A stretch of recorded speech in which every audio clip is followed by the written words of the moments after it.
This conference will now be recorded.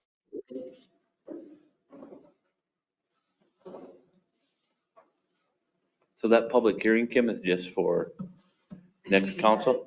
We just need to set it. So April 4th at 6:05. April 7th, it says in our, Which is what data, I don't have my. No, I think Brian said he'll take that one. I got 6 o'clock. 7th. I'll start the meeting to order. We'll start the pledge of allegiance. Pledge allegiance to the flag of the United States of America and to the republic for which it stands, one nation, under God, indivisible, with liberty and justice for all. We have no amendments, so I just need approval of the agenda. So moved. Any further discussions? All in favor? I, Opposed? Passes 5-0-0. Review the minutes from the regular meeting of March 7th.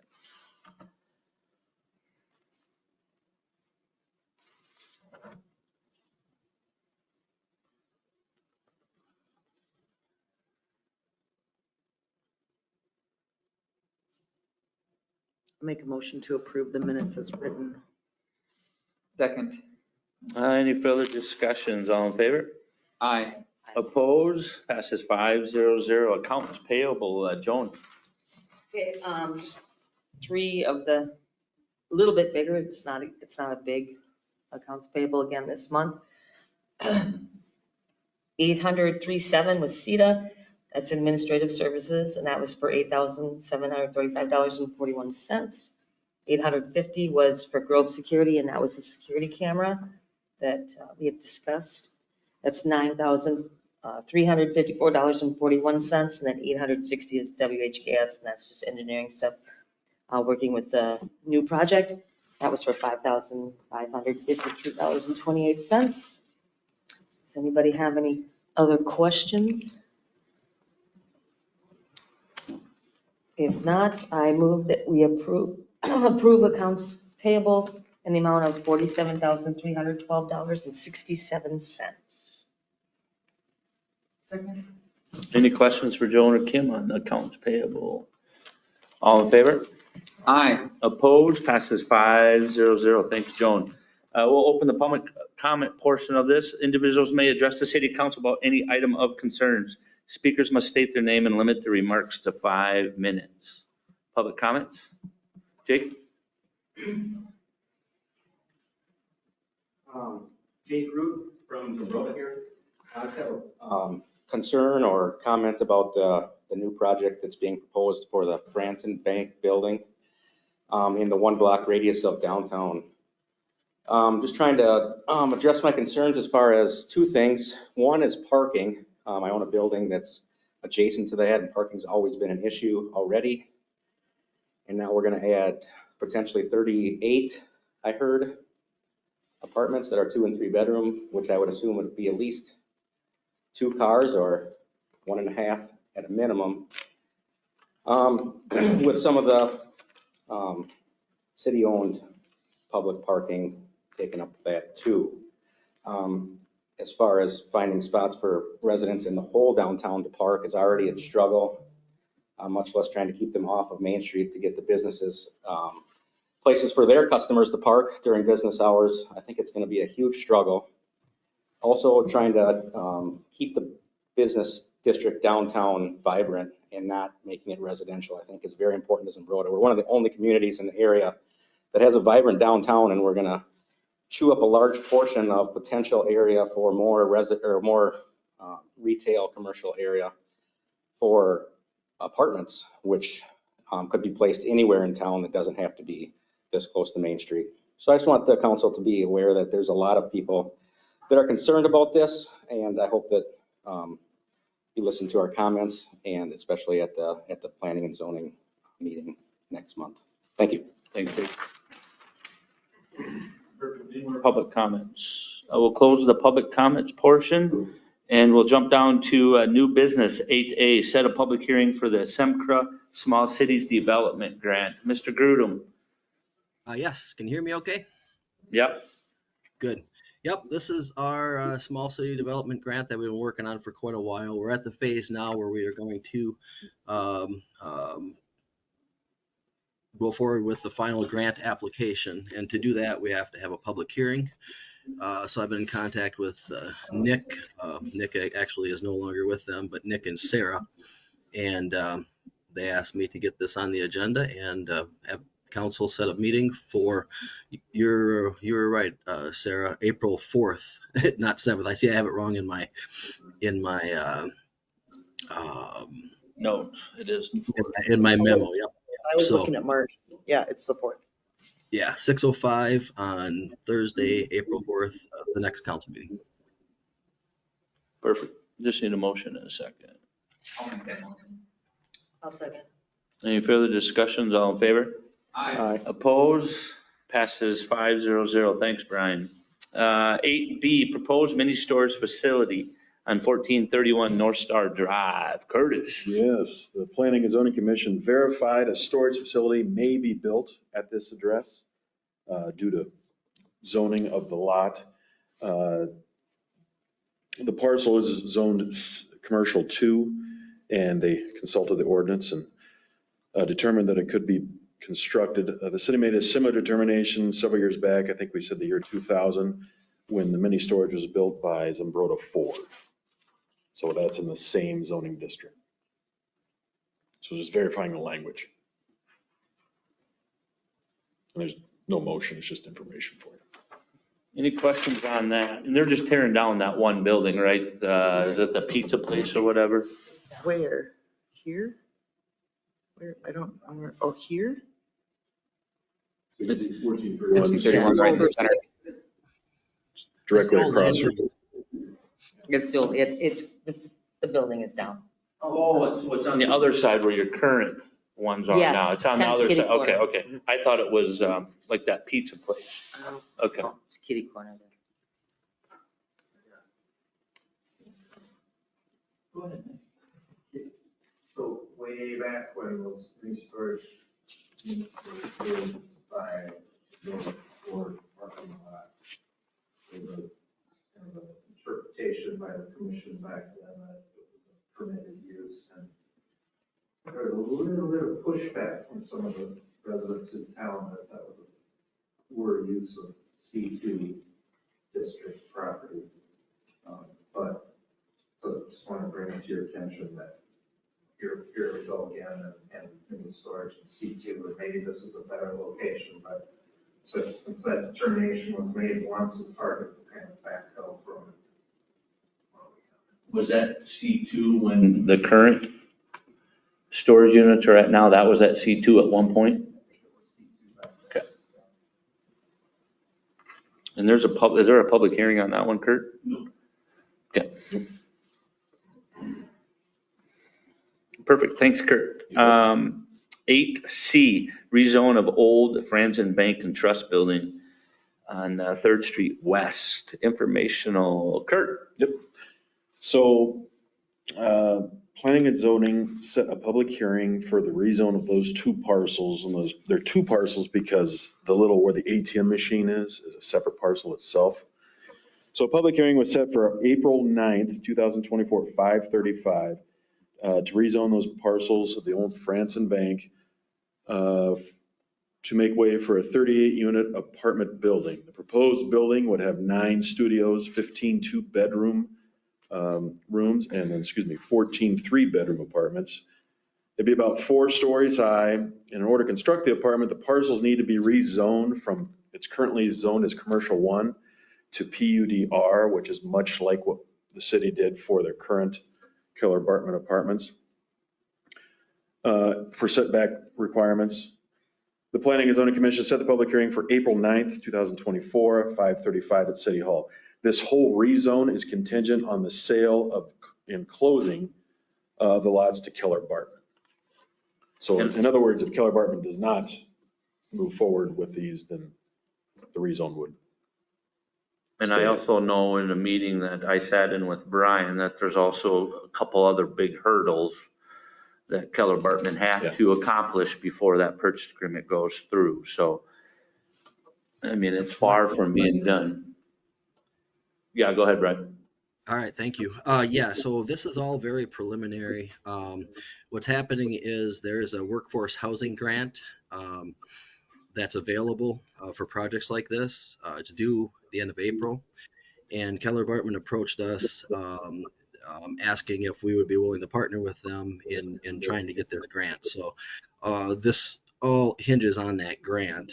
So what we're doing is putting together all the necessary paperwork to get to that point. Everybody's well aware that there's difficulties with the site. You know, we've got the box culvert underneath there. You know, we've got a plan showing where that is. They kind of know where it is, but you know, we're not sure how far back they have to be from that box culvert. We're not sure the footprint is going to be able to be what they initially put together. But again, this is preliminary. We need to get something in for the grant. It'll be close to what it's going to be if it happens. But you know, parking wise, you know, a great comment. They are proposing actually building additional parking back there. You know, more than what's there now. So it'll actually get better for surface parking. You know, they'll have parking under the building. Right now, they're a little short on that. So again, difficulty. The footprint may shrink a little bit to make sure that they've got enough parking under the building for that. So anyway, it's very preliminary. We're just putting together documentation for a grant at this point, and then all the nuts and bolts and nitty gritty and all that little pieces will come together at a later date if the grant comes to fruition. Any more questions on that for Kurt or Brian? Perfect. Let's jump down to 8D, Resolution 2024-08, approving support for the North Zumbro Sanitary District Regional Wastewater Treatment Facility Project GO bonding bill request. Brian. Yep, we've done one of these every year that we've been requesting for bonding help, and this is the one for this year. Basically, it's a document we'll pass along to our lobbyists, so they've got it on file. And our representatives and senators, just so they can see that that we are all in support of this effort. I'll make a motion to approve resolution 2024-08. Second. Any further discussions? We'll do roll call. Sarah. Aye. Bob. Aye. Joan. Aye. Kevin. Aye. And I passes 5-0-0. Thanks, Brian. Let's jump to 8E, Brad Nord, Bitter Creek Storm Management Pond Repair. Brian. Yes, we did one of these on the John Meyer property, I think in 2021. So we knew these were going to keep coming up from time to time. Those ponds are all getting old. They're all going to require some repair. Bo Kennedy had reached out to me again on this one, and Brad brought in a letter requesting some help. This one is a little less money for us because there's a bigger match this time, it appears, from rural water and the state agencies. So asking for $3,276.85, which is half of what he would be required to pay. It ends up being 5% contribution from us. So pretty reasonable for a structure that really helps protect Zumbrota from Bitter Creek flooding.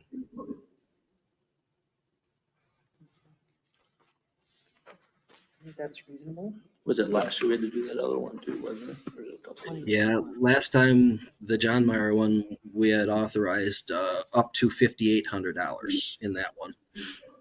But that was a lot less. They only had a 75% match. This one has got a 90% match. So from other entities. So should we make a motion up to something or just for that amount? Nope, we actually know the amount this time. I think last time it was a little bit open-ended, but this is the amount that is being requested. So a motion for $3,276.85. So moved. Second. Any further discussions? All in favor? Aye. Aye. Opposed? Passes 5-0-0. Thanks, Brian. 8F Boulevard Tree Removal. Brian. Yes, again, just like our other tree grant, some complexities in writing the proposal, so I asked WHKS to do that for us. The grant is in the amount of $17,150. That's what we received for the grant. And Hathaway Tree Service was the low bidder at $19,700. That leaves about $2,550 to finish the project that we will pull from the tree removal fund, or wherever else Kim decides that we should pull that money from.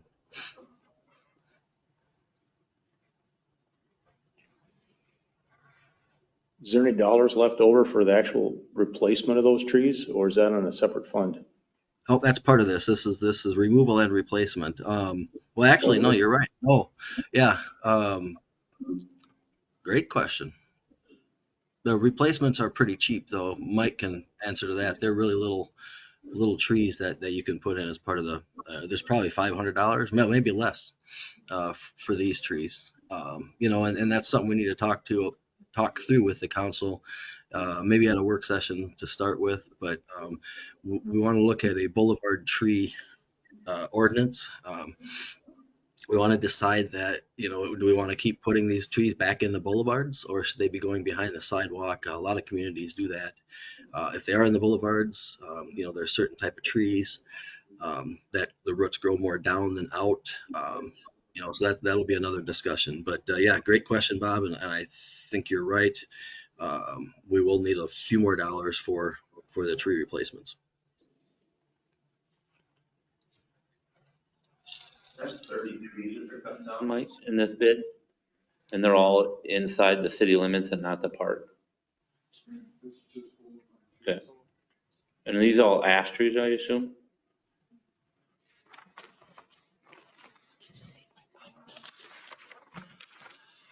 I'll make a motion to accept the 19, or the low bid. Hathaway bid. Second. Any further discussions? All in favor? Aye. Oppose? Passes 5-0-0. Thanks, Brian and Mike, on that one. 8G, value liquor, cigarette, and tobacco license. Brian. Yep, another cigarette and tobacco license just for value liquor. Just requesting approval. Well, Miranda asked me to bring this up to you. What happened was, this is Speedway, and the Speedway Corporation does not allow the selling of vape in there, so it had to become a different entity in order to do that, and therefore it had to have a different license. So it's just changing the name. License, it's more of a change in owners. Okay.